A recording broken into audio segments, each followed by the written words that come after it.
자, 이번 시간에는 메인 매출 전표 입력하는 과정에서 우리가 기왕에 살펴봤던 내용들이기도 합니다. 근데 이제 추가적으로 메인 매출 전표 입력할 때 메뉴들을 사용을 할 텐데 좀 구체적으로 다시 한번 살펴보는 시간을 갖도록 하겠습니다. 교재로 보면 120페이지에 있습니다. 메인 매출 전표 구성 항목들을 보면 아까도 이야기한 것처럼 위에는 뭐예요? 위에는 부가세 신고서상에 기재되는 것들, 부가세 유형들, 그죠? 유형들, 그 다음에 공급가액, 뭐 거래처들 입력하는 거, 그 다음에 이 밑에는 이제 분계가 나오죠, 그죠? 분계 크게 두 가지로 나타날 수가 있다. 부가세 신고하면서 우리가 분계까지 꼭 마무리를 할 수 있도록 하셨으면 좋겠다라는 말씀을 드리고, 이 위에 있는 버튼들의 기능들 좀 추가적으로 살펴보도록 하겠습니다. 자, 그 121페이지에 보면은 작업 기간 설정하는 게 있어요. 보면은 지금 보시는 거는 4월부터 6월까지죠, 그죠? 이거는 기간별로 입력을 하는 거고, 이 옆에 있는 변경을 누르면 월별로 작업을 할 수 있게 그 구성이 됩니다. 그죠? 1월 달에 이런 거래들, 2월 달에 입력을 하게 되면 이렇게, 그다음에 특정 날짜 기준으로 1월 20일이다. 이렇게 1월 15일이다. 이런 식으로 특정 날짜별로 우리가 그 기록 전표 입력한 내용들을 살펴볼 수가 있겠다라는 얘기입니다.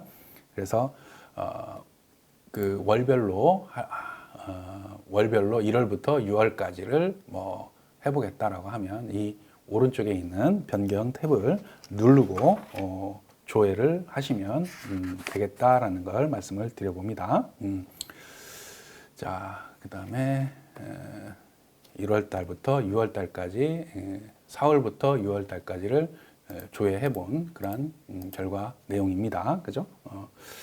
자, 122페이지의 매출 매입 유형, 이 형태는 우리가 앞에서 이야기한 것처럼 매출 24가지, 24번까지, 그 다음에 매입은 62번까지, 51번부터 이렇게 구성이 되어 있다라고 보시면 되겠습니다. 자, 그 다음에 이제 유형, 그 다음에 품목이 나오죠. 품목을 기준으로 해서 우리가 회계처리나 계정 과목 설정을 품목으로 많이들 하고 있습니다. 그죠?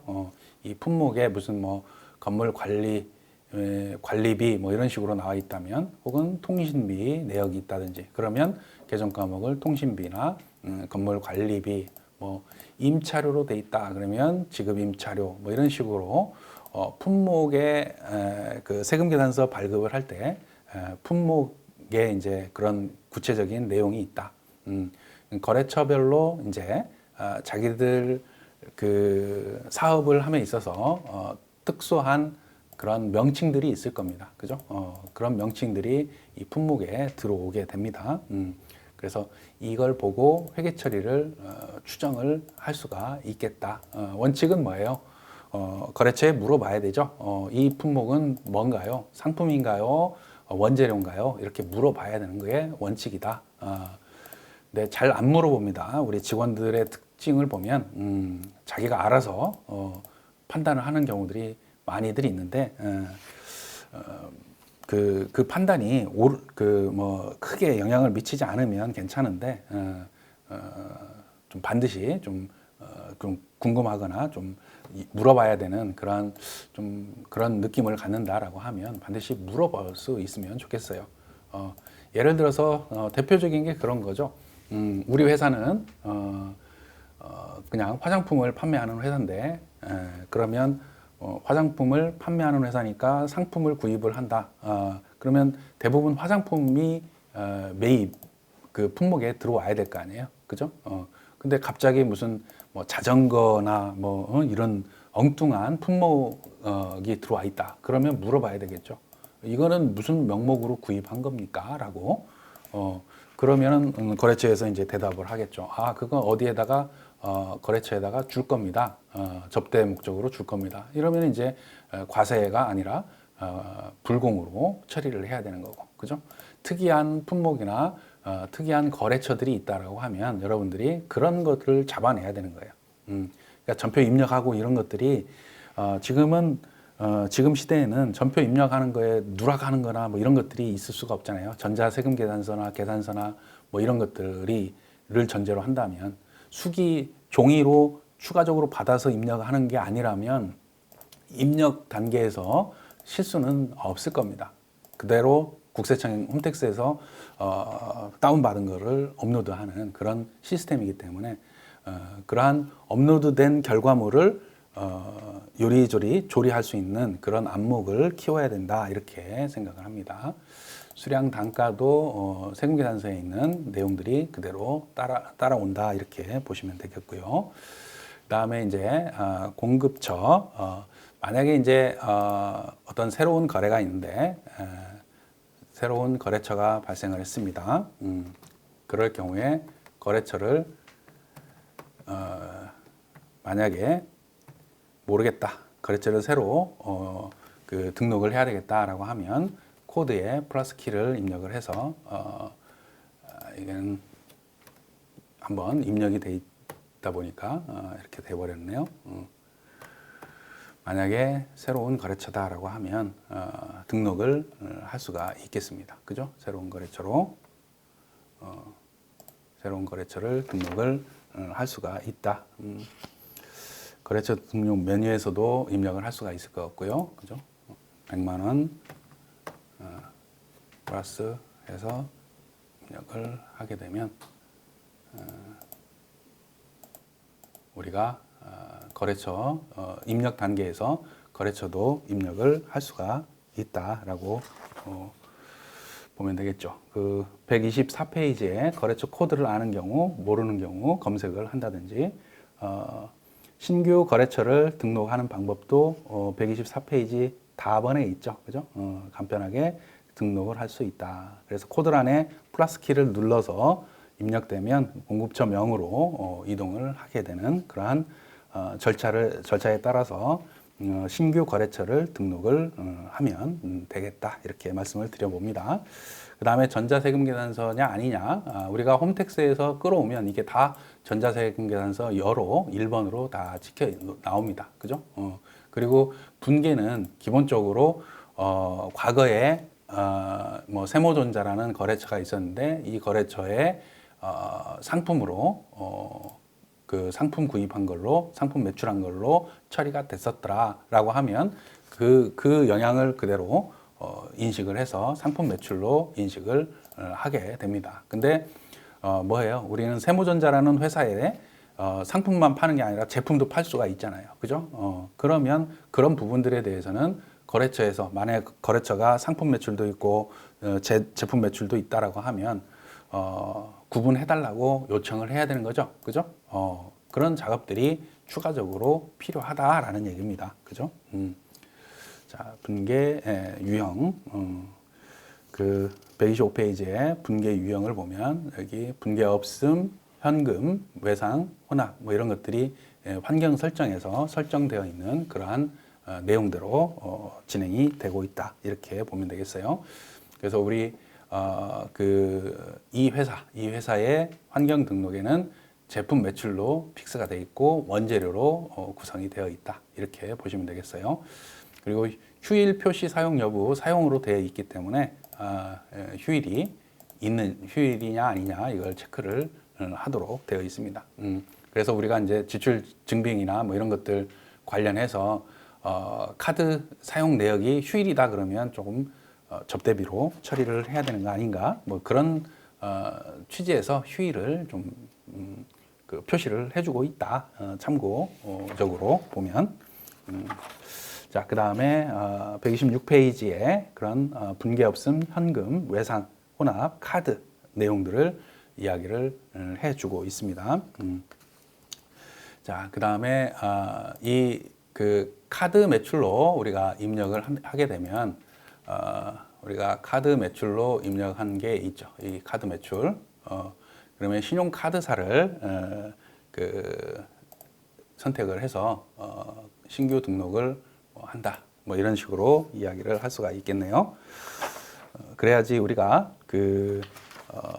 신용카드 매출, 신용카드 발행 세액공제나 신용카드 매출 합계표 뭐 이런 데에 영향을 미친다라는 얘기입니다. 그죠? 그래서 뭐 예를 들어서 삼성카드, 뭐 삼성카드 뭐 이렇게 입력을 할 수가 있습니다. 그래서 뭐 가맹점 번호, 카드 번호 뭐 이런 것들을 입력을 할 수가 있겠습니다. 뭐 이런 식으로 그러면 카드 매출 부분에 대해서 우리가 부가세 신고서상에 발행 집계표상에 끌어와 질 거다 이런 얘기입니다. 그죠? 이런 식으로 우리가 부가세 신고서 및 부가세 부속 명세서들, 그죠? 거기에 전표 입력 단계에서 이런 작업들이 선행이 되게 되면 부가세 신고서와 부속 명세서가 입력이 자동으로 될 수가 있다. 이렇게 다시 한번 강조를 해봅니다. 127페이지 밑에 보면 봉사료도 있죠. 봉사료. 우리 환경 등록에 지금 봉사료는 사용 안 함으로 돼 있잖아요.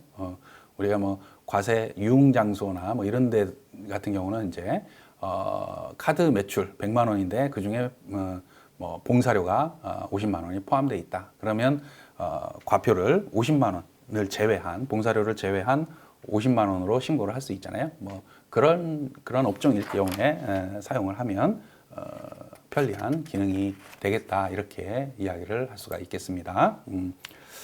자, 그 다음에 129페이지에 보면 기능 버튼 사용 방법이라고 해서 이 위에 있는 것들 있죠. 실질적으로 여러분들한테 활용 팁을 이쪽에서 많이 좀 활용을 하면 어떨까 뭐 이런 얘기를 할 수 있습니다. 복사 기능도 있죠. 그죠? 아니면 선택한 데이터, 예를 들어서 뭐 상품 매출한 일반 매출한 거를 어디로 이동을 하겠다, 복사를 하겠다. 그러면 2월 뭐 10일로 이동을 복사를 하겠다. 그러면 복사 일자를 선택을 해서 기입해서 확인을 누르면 2월 달로 복사가 되어 있습니다. 2월 달로 이렇게 나왔죠. 그죠? 이런 기능들을 활용을 할 수가 있겠습니다. 뭐 예를 들어서 임대료 같은 거 종이로 세금계산서 받는 임대료나 뭐 이런 것들이 있을 수 있잖아요. 그럴 경우에는 복사 기능을 활용을 하면 편하게 입력을 할 수가 있겠죠. 그죠? 자, 그 다음에 뭐 이 복사 오른쪽에 뭐 분계 일괄 변경, 이거는 분계를 외상으로 할 거냐, 보시면 분계 일괄 변경, 혼합으로 할 거냐, 카드냐, 분계 없음으로 할 거냐 이런 것들을 일괄해서 변경을 할 수 있는 그런 기능이다. 이런 것들도 활용을 잘 하시면 좋을 것 같습니다. 그죠? 자, 그 다음에 130페이지에 밑에 그런 내용들이 쭉 나와 있습니다. 그죠? 그리고 보시면 의제류 일괄 변경도 있어요. 만약에 이제 면세 매입한 게 있다. 이거는 이제 화환인데 면세 매입한 매입 계산서가 있다. 그러면 전체 클릭해서 이게 화환이 아니라 뭐 예를 들어서 원료다. 뭐 이런 식으로 한다라고 하면 이거를 의제매입세 공제가 된다라고 하면 의제매입세 공제 선택하고 공제율을 뭐 104분의 4, 뭐 102분의 2, 뭐 이런 식으로 수정을 할 수가 있겠습니다. 만약에 이제 이렇게 변경을 한다라고 하면은 회계 처리가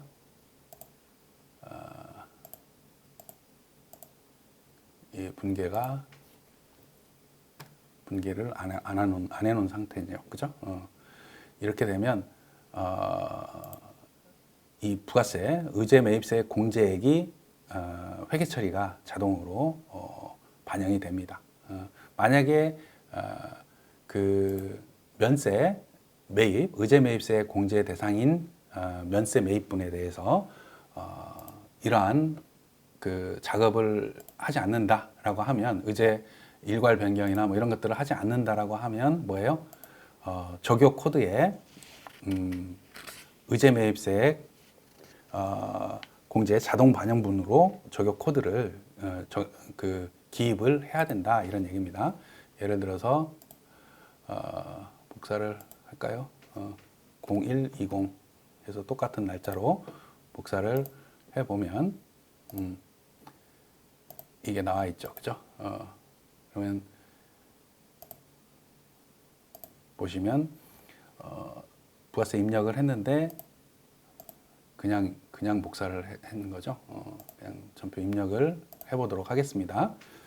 0120 면세 53 완료, 뭐 이런 식으로. 그래서 50만 원 이렇게 입력을 해 놓으면 혼합으로 해서 이렇게만 뜨잖아요. 그죠? 이렇게 뜨고 대변에 외상 매입금 이렇게 입력을 하게 되면 이 그 적용 코드에 6번 의제 매입세 공제 신고서 자동 반영분으로 적용 코드를 변경을 해 놔야지 이게 의제 매입세 공제 신고서에 반영이 됩니다. 혹은 의제류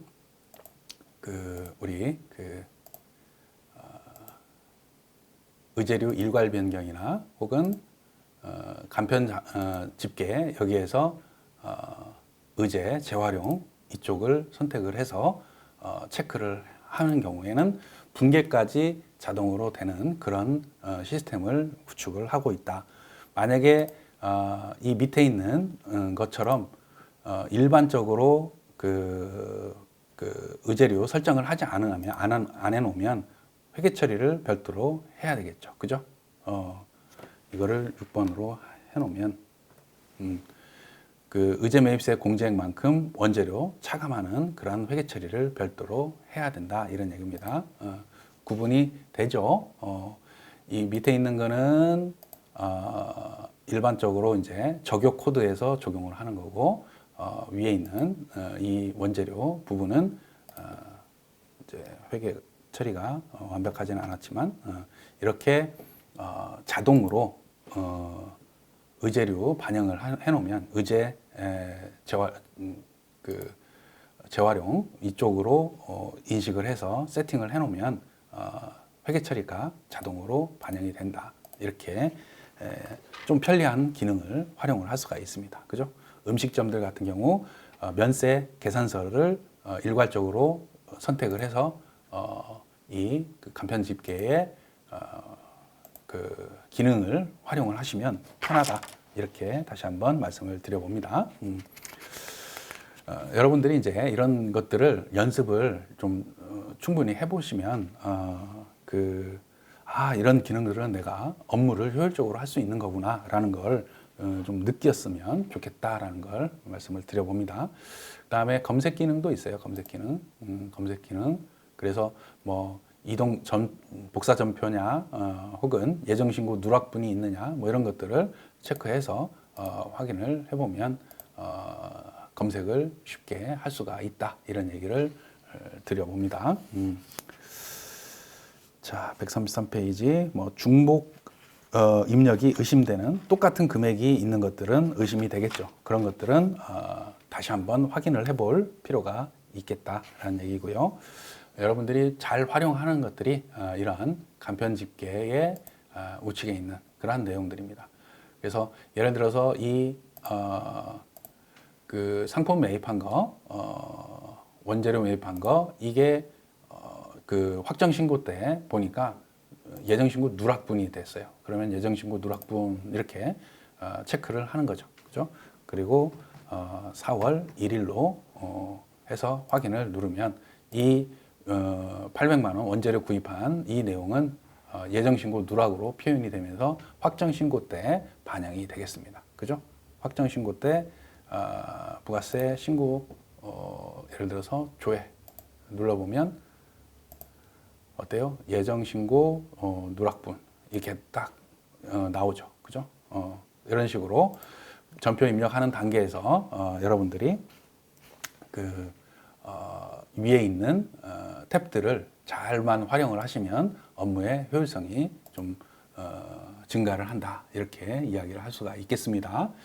그다음에 이제 그 각종 그 카드 전표, 카드 매입 자료들을 그 다운 받아가지고 입력을 하면 뒤에서 이제 그 스크래핑해서 자료들을 쭉 끌어왔을 때 한번 수정 변환하고 뭐 확인하는 그런 것들을 보여줄 텐데 그럴 때도 거래처별로 소팅을 한다든지 뭐 이런 과정을 거쳐서 거래처 계정 코드를 상품으로 기본 세팅이 돼 있을 텐데 이거를 복리후생비로 일괄 변경하자 뭐 이런 식으로 활용을 할 수가 있습니다. 자, 그 다음에 136페이지에 예정신고 누락분 한번 체크를 해봤고요. 그 다음에 위에 보면 이제 그 우리가 탭 그 메인 매출 간편 집계표가 나올 수가 있습니다. 간편 집계표 그 다음에 오른쪽에 보면은 이제 그 코드 얘기를 했고요. 그죠? 자, 가산세 입력. 가산세를 매겨야 된다라고 하면 이 체크를 해서 가산세에 대한 내용들을 좀 설명을 해야 됩니다. 예를 들어서 지연 발급 가산세를 매겨야 된다라고 하면 3번을 입력을 해야 되겠죠. 그죠? 자, 보시면 예를 들어서 이 1월 20일자 상품 과세 매출한 게 있어요. 이게 언제까지 세금계산서를 발급을 해야 돼요? 2월 10일까지 발급을 했어야 되는데 발급을 언제까지 했어요? 2월 10일이 넘어서 2월 20일 날 발급을 했다는 얘기예요. 예를 들면 그러면 이거는 가산세 대상이죠. 지연 발급 가산세. 그죠? 그러면 여기에서 지연 발급 가산세 3번. 그죠?